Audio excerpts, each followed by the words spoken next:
Good morning and welcome to Title Talk. It's Tuesday, September 24th. I'm Karen Hamstra and I'm sorry I'm a day late, but better late than never, right?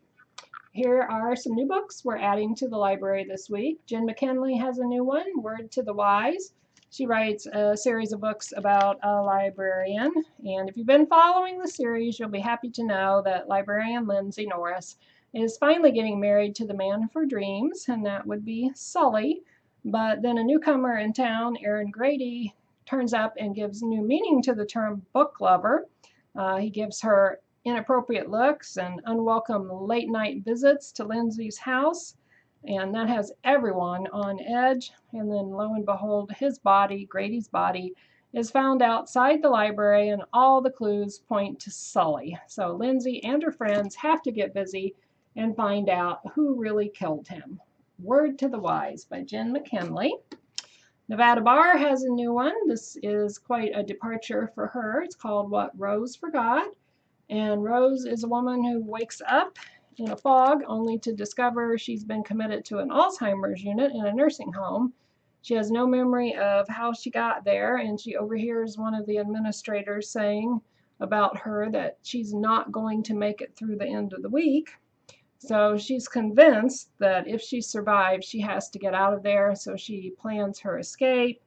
And then her sister and the sister's, well, no, I guess it's Rose's 13-year-old granddaughter, help her overcome this plot against her. What Rose Forgot by Nevada Barr, who is a really good author. If you've not read her Anna Pigeon Park Ranger books, you might want to give those a try too. Ann Patchett has a new one called The Dutch House. This is taking place at the end of the Second World War. Cyril Conroy, he runs an investment company, and he decides to buy a house in the suburbs of Philadelphia. It's actually a large estate, and it's called The Dutch House, and he's getting it as a surprise for his wife. But actually buying it sets in the undoing of everyone he loves. The story is told by Cyril's son Danny and his older sister. And the two wealthy siblings are thrown back into poverty when their parents have escaped from, and they find that all they have to count on is each other. So anyway, this takes place over the course of 5 decades. It's billed as a dark fairy tale about what this house did to the family who purchased it. Kat Martin has a new book called The Deception. This is somebody who searched for her sister for 2 years, and then she's called to the morgue to identify the body. And she has to go find out who killed her sister, of course, since the cops are never going to do it. You notice how incompetent the cops are in most of these books. And the clues lead her and her partner deeply into human trafficking within their city. And so they have to find out who did this deception. And our last fiction book is Jacqueline Woodson. She has a new one called Red at the Bone. It's recommended by Ann Patchett, whose book we just looked at. It's 2 families from different social classes are joined together by an unexpected pregnancy and the child that it produces. And the book moves forwards and backwards in time. And Jacqueline Woodson's uncovers the role in history that history and community have played in the decisions, experiences, and relationships of this unexpected child and its families. So it's called Red at the Bone. And then I have a few nonfiction books that you might like. Here's one called How to Raise a Reader. It's by Pamela Paul and Maria Russo, who are editors of the New York Times Book Review. And it can be found at 649.58 PAU for Paul. And I think it's pretty self-explanatory. If you have a child or grandchild that you want to be raised to be a reader, grab it. Here's one called Beginner's Guide to Kirigami, 24 skill building projects using origami and paper crafting skills, by Gillen de Camp. And it's an ancient art, Japanese kirigami. It combines origami and three-dimensional objects. So it's just really neat. There are lots of projects and patterns.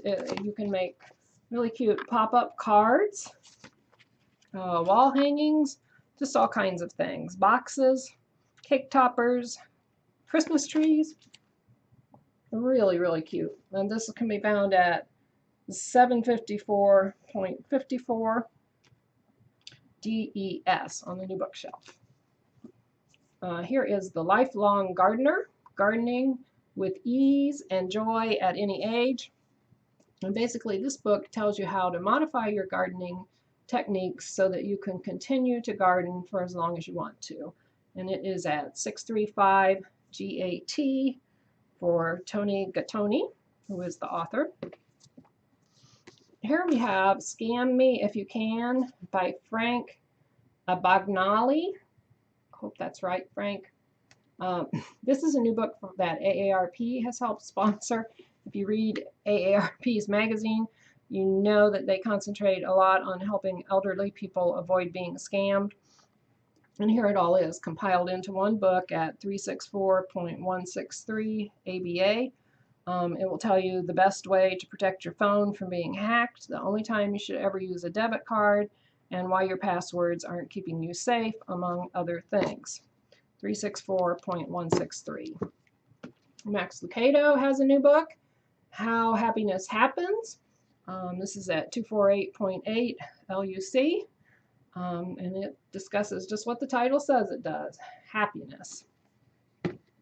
Here's one called Godland, about churches, politics in the Midwest. It's a story of faith, loss, and renewal in Middle America. The reason I picked this book, in a chapter in here, is information about an online church in Marion, Indiana. How cool is that? So if you want to read about that, this book by Lynn Lentz is for you, and it can be found at 322.1 LEN.